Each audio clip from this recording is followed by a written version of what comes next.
Welcome to Basic Brewing Radio for Thursday, April 8th, 2010. I'm James Spencer. Here at Basic Brewing Radio, we're all about home brewing. But this week, Chris Colby, editor of Brew Your Own magazine, talks to us about breakfast beers. Not exactly beers you've had for breakfast, mind you, but beers that have breakfast foods in them. Well, if you're new to home brewing and would like to get into the hobby for the first time, check out our website, basicbrewing.com, where you can find archives of our audio and video podcasts and our DVDs to walk you through basic and more advanced brewing techniques. And you can follow me on Twitter. I'm Basic Brewing, all one word. You can find me on Facebook, facebook.com/basicbrewing.james. You can find our show on Facebook at facebook.com/basicbrewing. And thanks to everyone clicking on the Amazon.com associate link on our basicbrewing.com site. Whenever you think of Amazon, think of us and click on our associate link first. It won't cost you any extra, and you'll be helping us to bring you this show, and we appreciate your support greatly, as usual. That goes for our associate links for Brew Your Own magazine and the American Homebrewers Association on our site, too. Let's take a quick look into the mailbag before we move on to talking to Chris. You may remember this past episode I told Mark Zapp that I go by James instead of Jim. Nothing wrong with the name Jim, not at all. It's just that it's I've never been called Jim. So I thought that this email, in light of that, was pretty entertaining. It's from Jim Spencer in Madras. Is it Madras or Madras, Oregon? Madras. Pick one. I know how to pronounce his name, at least. He says, "Hey, James, by the way, how do you like my name?" I like it just fine, Jim. And Jim has some actual advice for us, as well as needling me about my name preference. He says, I was just listening to your show on beer made with strawberries. He said the beer with fruit added in the secondary had a plastic taste that the pasteurized beer didn't have. From what I understand, the second beer in the second beer, the fruit was added to the secondary without being sterilized first. Jim says, I made a raspberry beer last year. I boiled the fruit for 2 to 3 minutes with a little water to pasteurize it before adding it to the secondary. I had no off flavors, and I just drank one of those beers last week. So, again, anything that goes into your beer after the boil needs to be sterilized of any of the wild beasties before it goes into your beer, or else you're just inviting trouble. Well, there you go. Jim says, I just discovered your show and the podcasts. They're great, he says. Well, thanks, Jim. He says, I have a 2-hour road trip to work every day, so I can listen to 2 shows per day. By the way, we may have bumped shoulders this summer. I was at Hop Madness, and I have some photos very similar to those on your site. Just to brag a bit, I'm a member of the Coho Club that cleaned up with so many awards there. There you go. One last thing is that I'm putting in a mini hop farm here in my property, up to 3/4 of an acre of hops eventually. I'll get you some photos later. Excellent. I would enjoy seeing the photos of the hop farm. I'm very jealous about the hop farm and the weather up there, which is better for the hops than down here. I do appreciate the advice on the fruit beers, and I hope we have a chance to actually run into each other in person instead of having just a mere miss or a near miss next time. My hops are coming up. The Cascades are coming on really strong. They're about, 1.5 feet, 2 feet high? Probably 3 feet by the time I get through recording this episode. But the others are coming up as well, and hopefully they will be doing well. I hope that we'll avoid a freeze for the rest of the season. Knock wood, cross fingers, all that stuff. By the way, while we're on the subject of talking about Jim Spencer and other James Spencers out there, I subscribe to a Google alert just for fun on the name James Spencer. And there are some of our namesakes doing wonderful things and some doing not so wonderful things. So either congratulations or shame on you, depending on which ones you are out there. It's good to hear from a good Jim Spencer out there. Now, to tell you the truth, I'm doing this show a bit ahead of time because of a conflicting shooting schedule this week with a client. Nothing beer-related, unfortunately, so nothing to look forward to on the video podcast. But I'm in a bit of a time crunch this week, so let's get right into our conversation with Chris Colby on breakfast beers. Well, Chris Colby, welcome back to Basic Brewing Radio. Hello, James. Thanks for having me on the show. You know, beer, it's not just for breakfast anymore. Nope. And breakfast ingredients can be made into delicious beers. And you guys did an excellent job in this upcoming issue of Brew Your Own of covering, 6 ingredients that are typically associated with breakfast in making delicious beers. What was the how did this come about? What was the initial idea?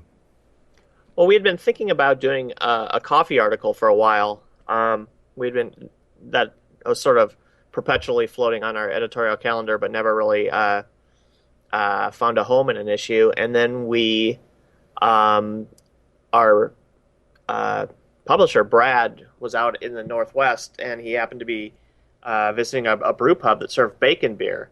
And so he came back from there thinking, well, this is an interesting, sort of, twist on beer, bacon beer.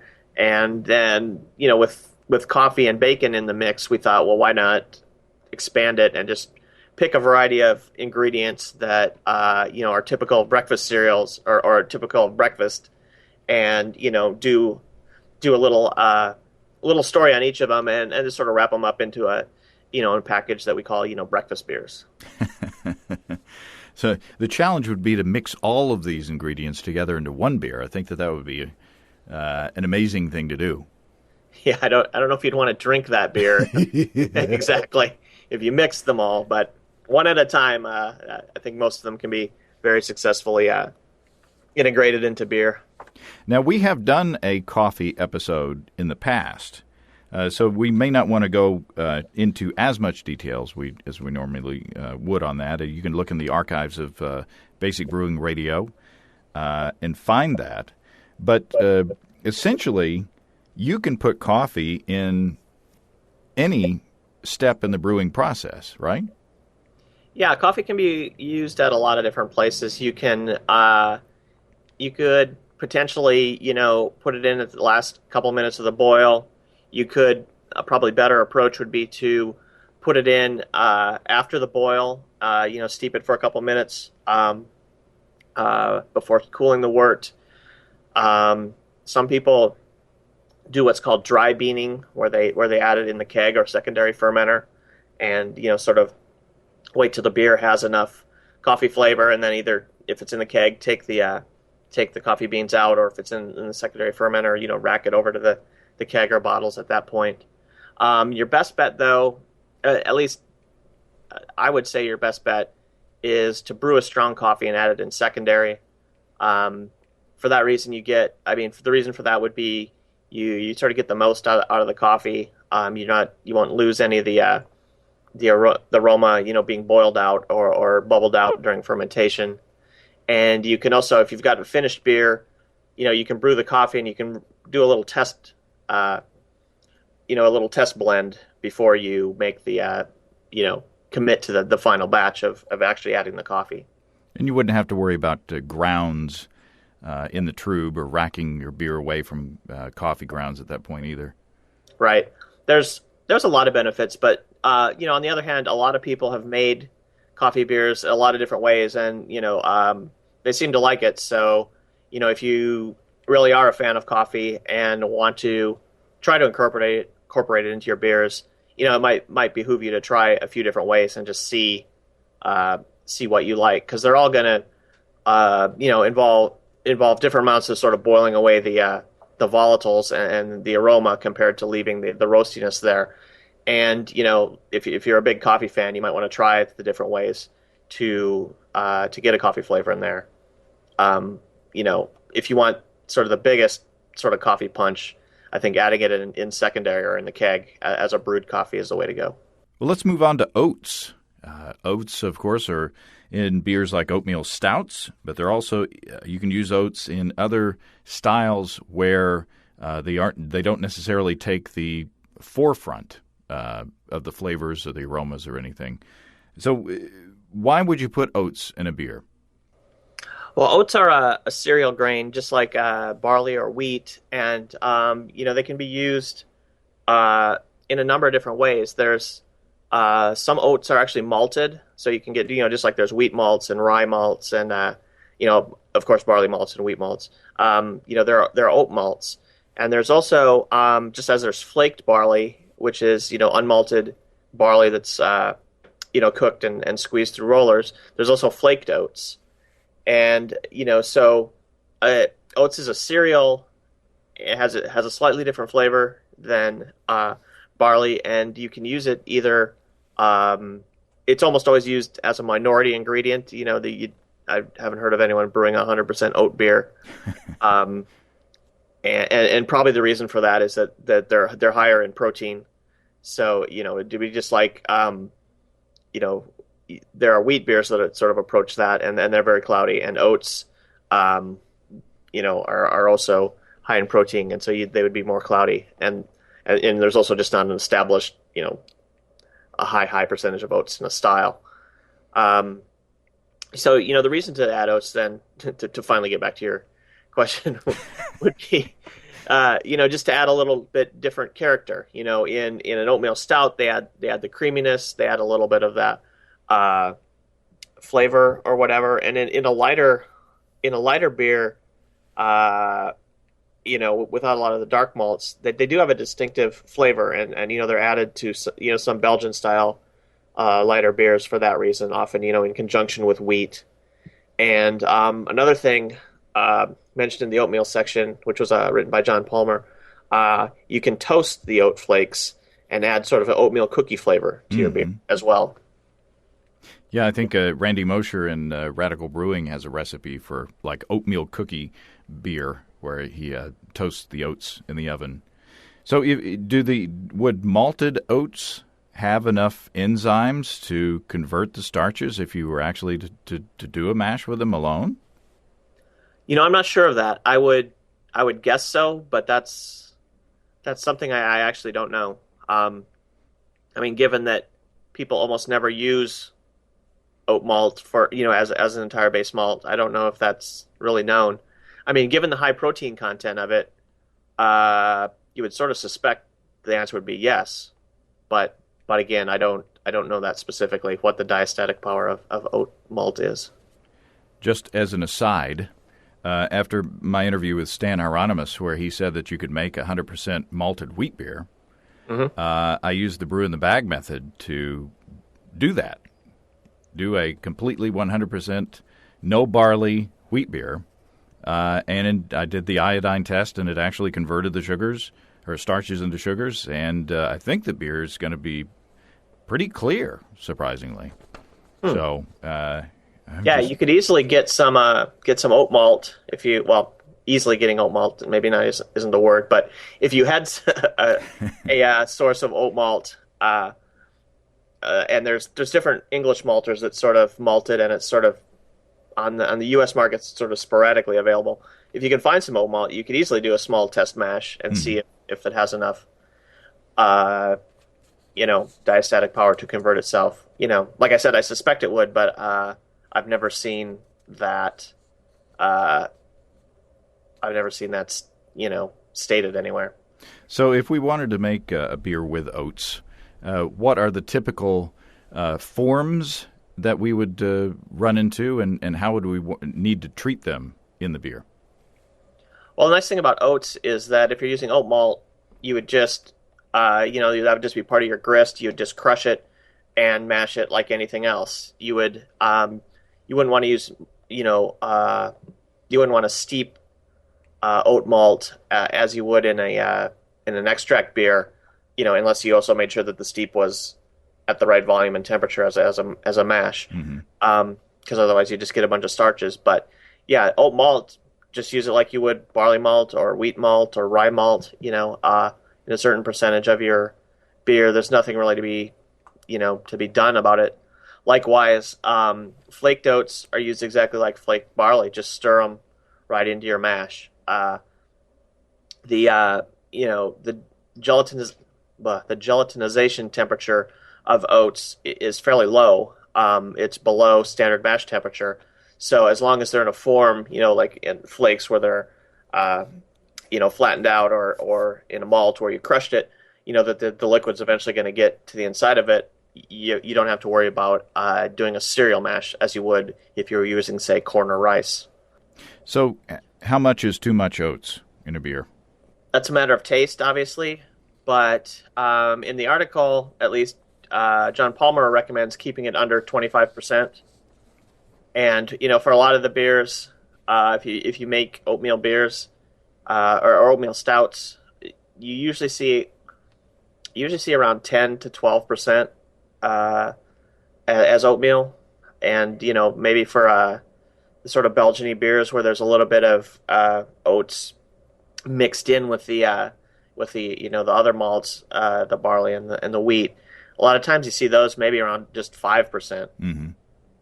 But again, different recipes vary sort of wildly. But those are some relatively reasonable standard levels of addition.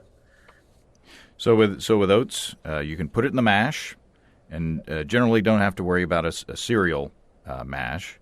But that's not true with grits, which is the next ingredient, right? Right. So what are grits? I mean, even living in the South, growing up in the South, when I was a kid, I loved grits, mainly because they were a receptacle for butter, but I didn't necessarily know what was in them.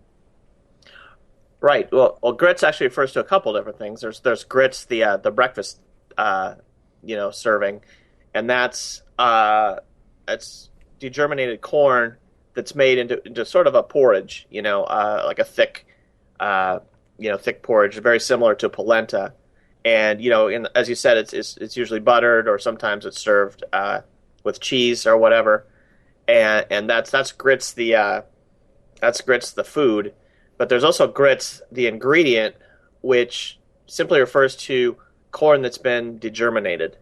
The germ in corn is like the living part of the plant that would develop, and in the degermination process, and there's a couple ways that this is done, is that part gets taken out of the corn, and with it a lot of the oiliness in the corn, and just leaves behind the grit, which is basically just the starch, the endosperm.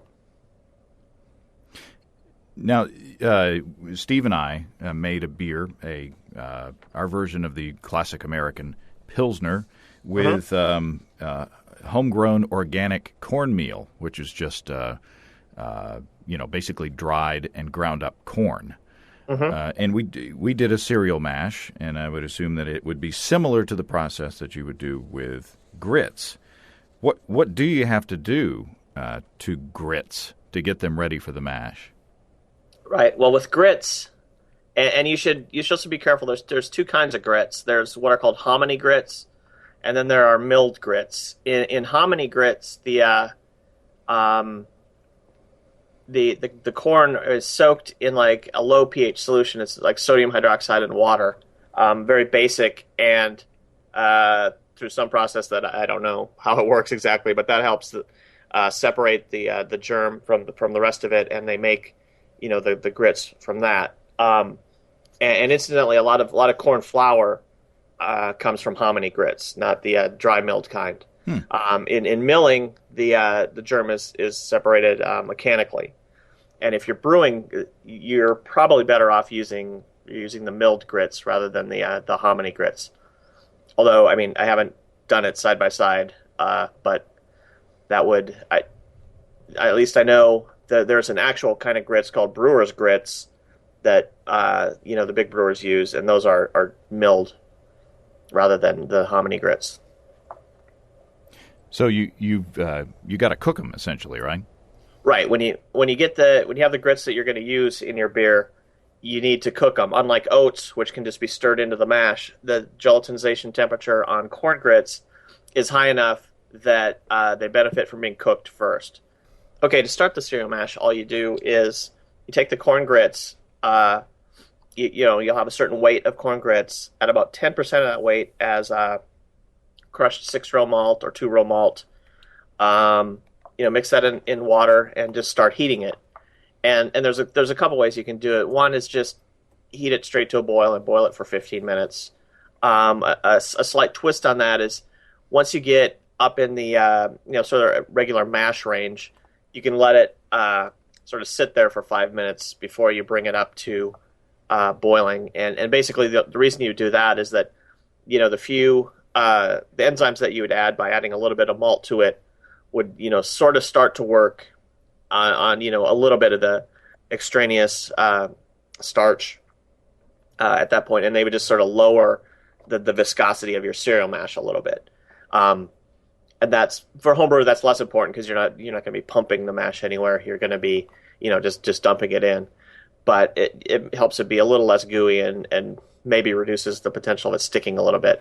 But basically the idea is you cook it for 15 minutes. You cook the corn with just a handful of barley malt for 15 minutes, and then what you'll do is you'll stir that into your main mash, and you'll have mashed in at a low temperature so that when you add the cereal mash, which is depending on how much you do, sometimes up to 40% of the mash, you add that, and when you stir it in, if you've balanced it right, if you mashed it at the correct temperature, add the almost boiling mash to it, and it comes right up to your saccharification temperature. And if not, you can either add heat if you've got a heatable mash tun to bring your temperature up, or you can add boiling water to bring your temperature up as well. Yeah, one thing, whenever I do a cereal mash, I always do the mash part in my kettle. So that way you can add direct heat, make adjustments that way. If you're under, and if you're over, of course, just stir in a little bit of cool water, and then that works really well for any step mash, but certainly cereal step mashes. And then the only drawback is that once you're done mashing, you have to scoop it all into your lauter tun. But that's that only takes a couple minutes, for a 5 or 10 gallon batch. Now, I forgot to ask, why would you want to use grits, or why would you want to use corn? Well, traditionally corn was used, in American brewing because when brewers moved from Europe to the United States, they first encountered 6-row barley malts, and these were very high in protein. And corn was a cereal grain that was lower in protein, so combining the two, you could get to a beer with the correct amount of protein and therefore less susceptible to haze. And of course, also grits were, it varies depending on the market conditions, but grits are generally cheaper than barley malt. For one thing, they're not malted, so there's less processing involved. But it was basically inexpensive, and it also just lowered diluted the protein content of barley malt. Another reason you might want to is, obviously they were introduced as for their effect on proteins and their the protein level in beer and also their cheapness. But as a home brewer, we don't really care about that. We'll spend, or a lot of us will spend, quite a bit on a batch of beer if we need some sort of ingredient for it. But you might want to add corn grits to your beer because you actually like a little bit of that corn flavor in your beer. And one reason to use grits as opposed to, you can also use flaked maize in a beer as a way to add corn to it. Flaked maize is corn that's been sort of boiled and then crushed flat into a flake, so it can be added directly to your mash rather than cooked like grits. But if you do the full cereal mash with grits, you get a little bit more of that corn flavor, almost certainly because you're sitting there boiling a little pot of corn, developing the flavors or whatever. So if you like that in a beer, just a little bit of a tinge of that corn flavor in it, that would be the home brewer reason for using grits. So, of course, there are people out there who would have issue with almost all the ingredients we're talking about today, because they don't want to they don't want to go outside the lines of certain brewing rules. But I think it's fun to experiment with different ingredients to see what different ingredients bring to your beer. which is why I found it fun to write my entry into this issue, which was a story about using breakfast cereal in beer. In the article, I talked about my experience with using Frankenberry to do the Frankenberry Vice that you might have seen on the Halloween episode of Basic Brewing Video. And I also talked to the guys or corresponded with the guys at the Garage Brewer Society Homebrew Club in O'Fallon, Missouri. And you remember a few episodes ago, we had the president of that club, Jeff Britton, on the show, talking about his Iron Brewer competition up there. And breakfast cereals entered into or figured quite prominently in the competition up there. They had generic Honey Smacks. They had the generic version of Fruity Pebbles. They had frosted shredded wheat and some others. So they really, kind of had some fun with it, and they had some mixed success. Some were good, some not so good, and we talk about that in the article. But again, I guess the question should go to me, but I'll ask you, why would somebody want to use not necessarily the funky breakfast cereals, but why would somebody want to use something out of a cereal box minus the prize to brew a beer?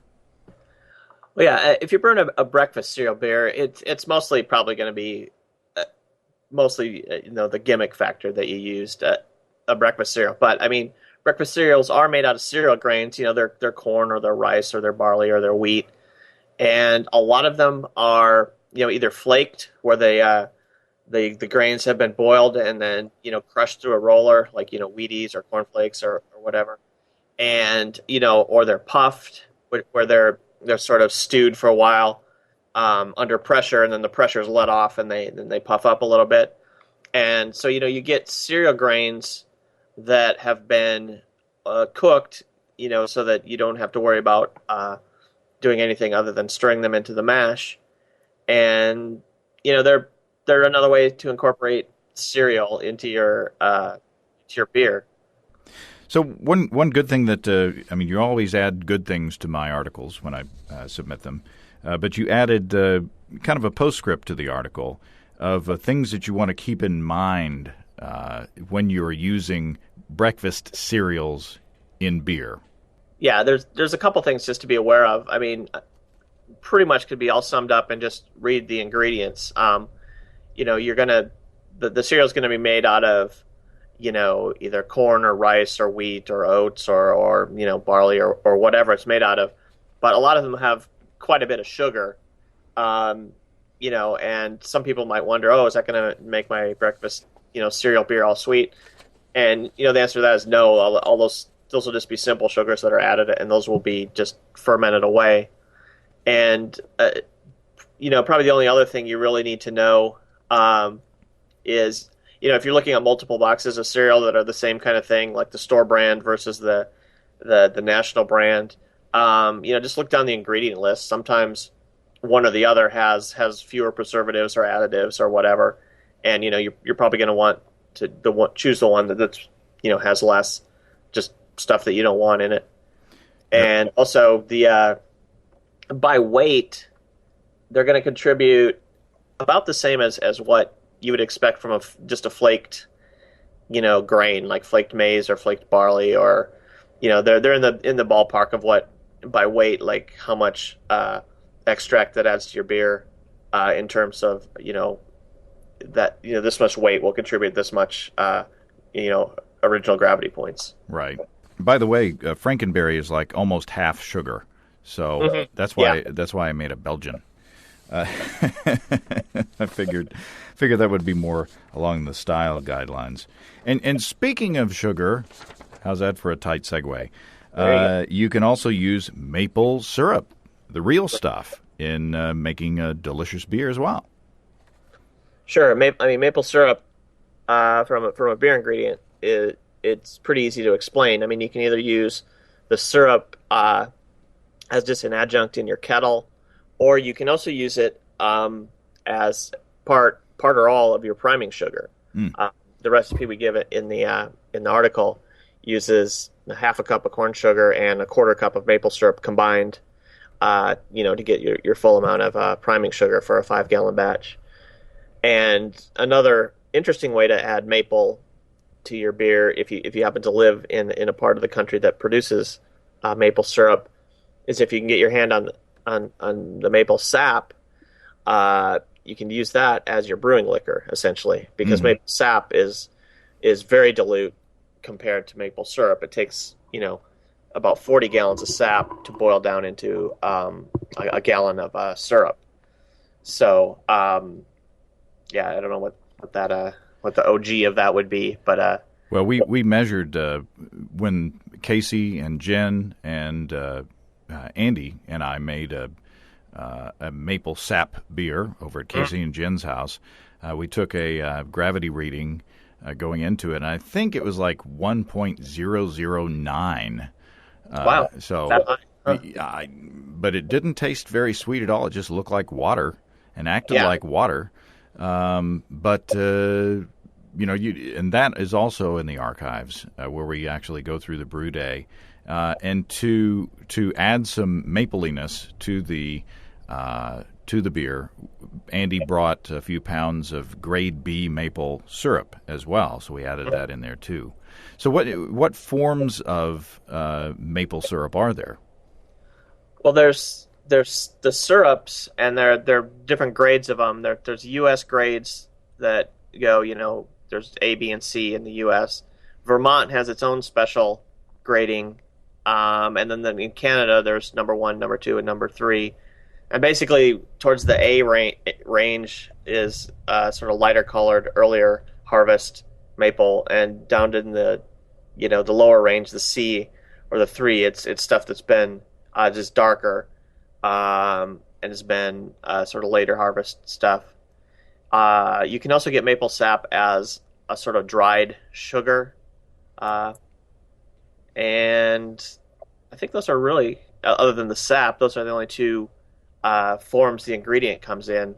One thing to sort of be aware of, there's a lot of things that are sold as, pancake syrup or waffle syrup or like maple, flavored syrup, and those aren't, in order to be sold in the U.S. as maple syrup, it has to be actual maple syrup in there. But there's a lot of things that sort of strive hard to make you think that they're maple syrup, but they're really, high fructose corn syrup and a little bit of,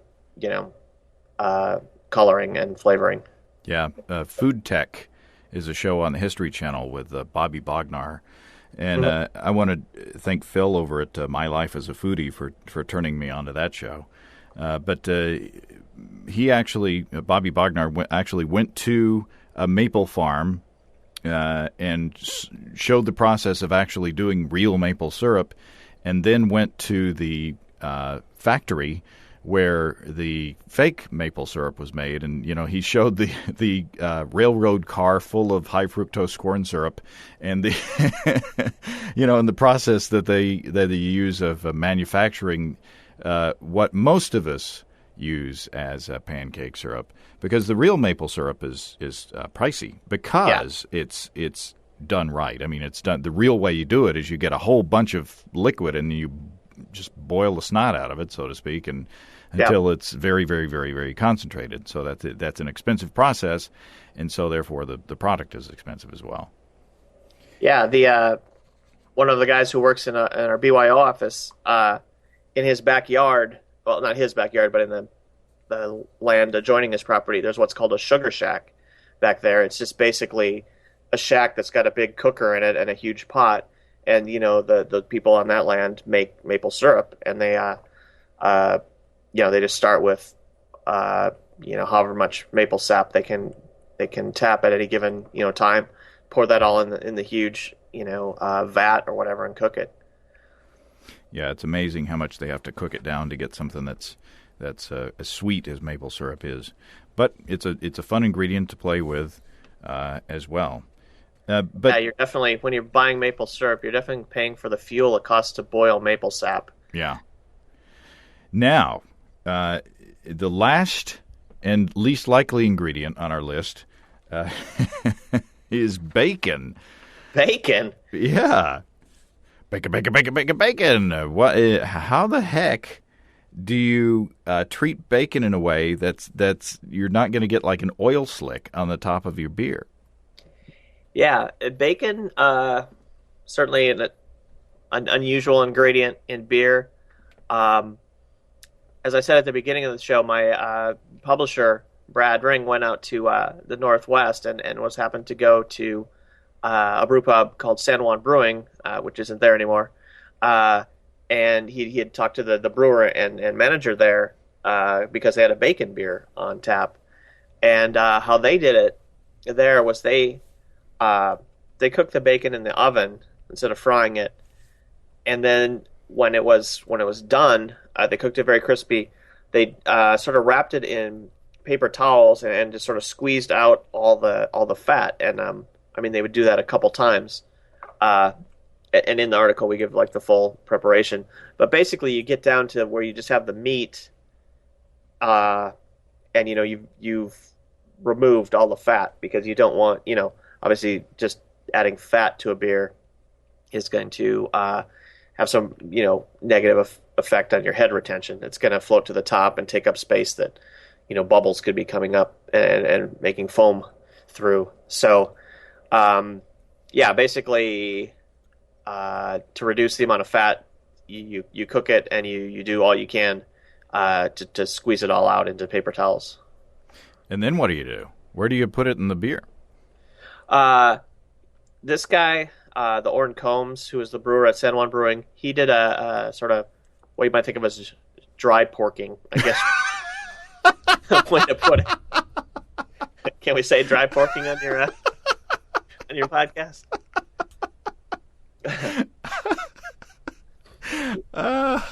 He added it in the post fermentation, into either the secondary fermenter or the keg, and then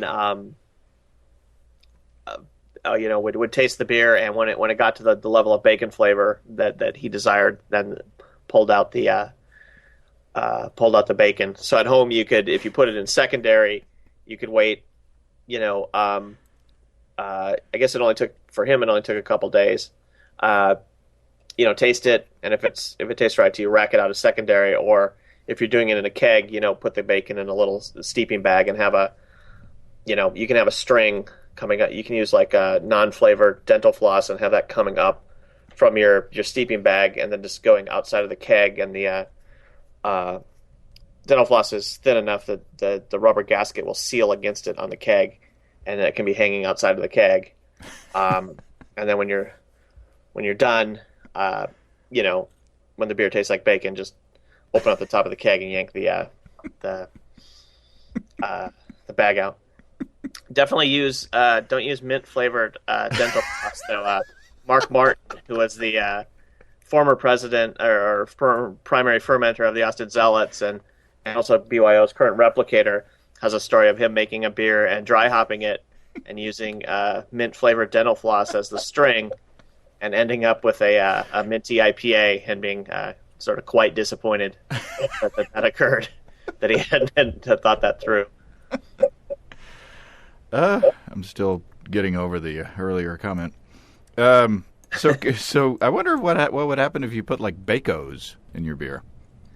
That's a good idea, because they're cooked, they're processed, they're at least there's not big globs of fat on them. They're mainly the ground up meat portion. I would look and see what is actually in them. Because it's a possibility that it's something else flavored with pork. You never know these days with food products what the actual base ingredient is. But if they're actual little like hard pieces of cooked pork, then bacon or bacon bits or something like that might be an equally good way of doing this. So what kind of beer would you want to put bacon in? Well, the San Juan Brewing Company their first bacon beers, they put it in just a sort of light ale, with the idea that the bacon flavor would come through. But when Brad talked to the brewer, he said, if I were to try this again, what I'd do it is I'd try to do it in a porter or stout, get some some more flavors, and have it be a mix of in a more flavorful beer. And so the recipe we give is a porter with bacon added to it. Oh, there you go. The mind reels at if this wasn't such a clean show, the things that I could say. So, I mean, that's on my list of things to do. Just because I love bacon so much and I love beer, and why shouldn't they go together? Why shouldn't they go together? Exactly. Just open up the bung in your keg and put the ready. Slow down. All right. I think that's the cue to say goodbye. Well, so there you go. You could have a 6-course beer breakfast with pairing beers with the ingredients that they have in them. And wouldn't that be a fun time? You could discuss setting you up for your least productive work day ever. Unless you work for Brew Your Own, right? Yeah, I guess so. Well, all right, Chris. I'm going to go recover somewhere. So, okay. Thanks, James. We'll talk to you next time. Okay. Bye-bye. Thanks again to Chris. And also thanks again to the guys up in the Garage Brewers Society who help out with the article on breakfast cereals. And look for that and the other articles coming up in the next issue of Brew Your Own magazine. And if you want a free issue of Brew Your Own, you can click on the banner ad on our site. And if you decide to subscribe after you get that free issue, you'll be helping to support this podcast. And we appreciate everybody who's done that. If you have brewing questions, show suggestions, or just want to say howdy, write to james@basicbrewing.com or just fill out the contact form on basicbrewing.com. And please don't forget to tell us where you're from. And maybe I'll mangle your town name, too, just like I did Jim's earlier. I almost called him James. Our 2010 Brewers Logbooks are still here. We got a handful of those. As well as our new Reinheitsgebot is a 4-letter word shirts there as well. We've got our low-tech lagering and decoction mashing DVD, our introduction to extract homebrewing DVD, our stepping into all-grain DVD, and our introduction to wine kits DVDs. All of those are on our site. You can take a look at them as well. We got combo deals there to save you a couple of bucks. You can see a listing of the fine folks across the country who sell our DVDs on basicbrewing.com. And if there isn't a vendor in your area, you can order them online in our online shop at basicbrewingshop.com. Thanks to everybody who's continued to click on our Amazon.com link. We appreciate the support there. Our featured products this week that were purchased through the link are Misto Gourmet Brushed Aluminum Olive Oil Sprayer and a 1-year subscription to Wired magazine. Thanks again. And remember, I can't tell who bought what, so no worries there. Just click on the Amazon.com logo on our site the next time you feel like Amazon shopping, and we greatly appreciate your support. That's all, I guess, until next week. Until then, thanks for listening. I'm James Spencer. Production help for Basic Brewing Radio and our website is provided by Kelly Dodson down in Austin, Texas. Basic Brewing Radio is a production of Active Voicing. We'll talk to you next time, everybody. So long.